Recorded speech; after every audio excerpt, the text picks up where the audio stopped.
Oh, you look great. Oh, thank you. Very kind. Sigara bıraktım lazım. But I have to make you stop smoking somehow. I know. I don't want to kill somebody. Yeah. Beautiful young woman. Now, if you use the word beautiful in the United States about a woman, that's the end of your political career, but I'll take my chances. Where is she? There she is. You don't mind being called beautiful, right? Because you are. Thank you very much for coming. We appreciate it. दुनिया के बड़े नेता जब एक साथ एक मंच पर आते हैं तो लोगों के मन में सिर्फ एक ही सवाल होता है कि क्या अब मुख्य एजेंडे पर बात होगी, लेकिन यहाँ बिल्कुल उल्टा होता है। यहाँ ट्रंप जैसे बड़े नेता इटली की प्रधानमंत्री जॉर्जिया मेलोनी की खूबसूरती को लेकर कसीदे बुनने लगते हैं। जिस मंच पर चर्चा होनी थी विश्व शांति की और सहयोग की, वहां सुर्खियां बटोर रही थी इटली की प्रधानमंत्री जॉर्जिया मेलोनी। काहिरा में आयोजित की गई ये बैठक गाजा में शांति योजना पर चर्चा करने के लिए रखी गई थी। मंच पर अमेरिका के राष्ट्रपति डोनाल्ड ट्रंप, तुर्की के एर्दोगान, फ्रांस के मैक्रोन और इटली की प्रधानमंत्री जॉर्जिया मेलोनी मौजूद थी। लेकिन यहाँ सिर्फ ट्रंप ही नहीं बल्कि तुर्की के एर्दोगान ने भी ऐसा बयान दिया जिसने हर जगह सुर्खियां ही बटोरी। ट्रंप ने भरे मंच से कहा कि मुझे पता है कि अमेरिका में किसी महिला को खूबसूरत कहना राजनीति के लिए बड़ा खतरा साबित हो सकता है, लेकिन मैं ये रिस्क लेने के लिए तैयार हूँ और मेलोनी बहुत ही ज्यादा खूबसूरत है। यहाँ ट्रंप को डाउट भी होता है कि कहीं मेलोनी इस बात से गुस्सा ना हो जाए। उसके बाद से वो पीछे मुड़ के पूछते भी है कि कहीं आपको बुरा तो नहीं लगा। We have a woman, a young woman who's, I'm not allowed to say it because usually it's the end of your political career if you say it. She's a beautiful young woman. Now, if you use the word beautiful in the United States about a woman, that's the end of your political career, but I'll take my chances. Where is she? There she is. You don't mind being called beautiful, right? Because you are. Thank you very much for coming. We appreciate it. She wanted to be here, and she's incredible, and they really respect her in Italy. She's a very successful politician. आपको बता दें कि मिस्र में आयोजित Gaza शांति सम्मेलन Israel में Hamas के बीच युद्ध को रोकने के लिए एक उद्देश्य के रूप में सभी नेताओं को बुलाया गया था। तो वहीं तुर्की के राष्ट्रपति एर्दोगान ने मेलोनी से अनौपचारिक बातचीत के दौरान कहा कि उन्हें सिगरेट और स्मोकिंग छोड़ देना चाहिए। इसका एक वीडियो सोशल मीडिया पर वायरल हो गया। इसमें एर्दोगान को मेलोनी से ये कहते हुए सुना जा रहा है कि मैंने आपको विमान से उतरते हुए देखा, आप बहुत अच्छी लग रही थी, लेकिन मुझे आपको सिगरेट छोड़वाना पड़ेगा। Sigarayı bıraktırmam lazım. But I have to make you stop smoking somehow. Oh, you look great. Oh, thank you. Ama Very kind. sigarayı bıraktırmam lazım.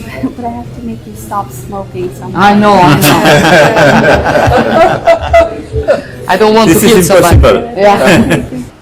जहां एक तरफ मंच पर ट्रंप और एर्दोगान जैसे बड़े नेताओं का मेलोनी के साथ फ्लर्ट देखा जा रहा है, तो वहीं लोग पीएम मोदी और मेलोनी की दोस्ती को भी याद कर रहे हैं।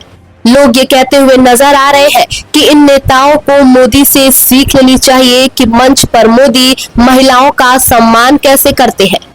मोदी का प्रभाव मेलोनी पर इतना ज्यादा है कि अब जब भी वो किसी वैश्विक मंच पर किसी से मिलती है तो हाथ जोड़कर नमस्ते करती है, बिल्कुल वैसे ही जैसे भारत के प्रधानमंत्री नरेंद्र मोदी करते हैं।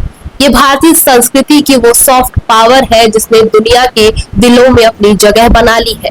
मेलोनी कई बार इस बात की पुष्टि भी कर चुकी है कि पीएम मोदी से उनका मिलना कितना सहज रहता है।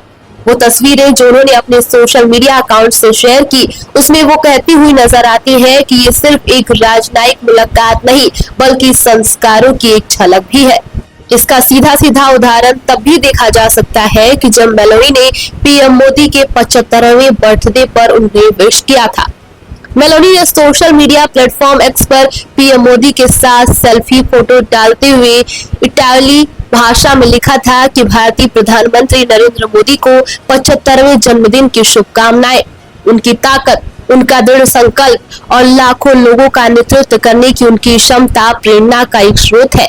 मैं दोस्ती और सम्मान के साथ भारत को उज्जवल भविष्य की ओर ले जाने और हमारे राष्ट्रों के बीच संबंधों को और मजबूत करने के लिए उनके स्वास्थ्य और ऊर्जा की कामना करती हूँ। जहां एक तरफ मेलोनी को लेकर ट्रंप का थरकपन साफ झलक रहा था, तो वहीं कुछ भिखारी देशों के प्रधानमंत्री जैसे पाकिस्तान का पीएम शहबाज शरीफ भी खड़ा था और ट्रंप के इस बात को लेकर मेलोनी की तरफ देखकर दांत फाड़ने लगता है।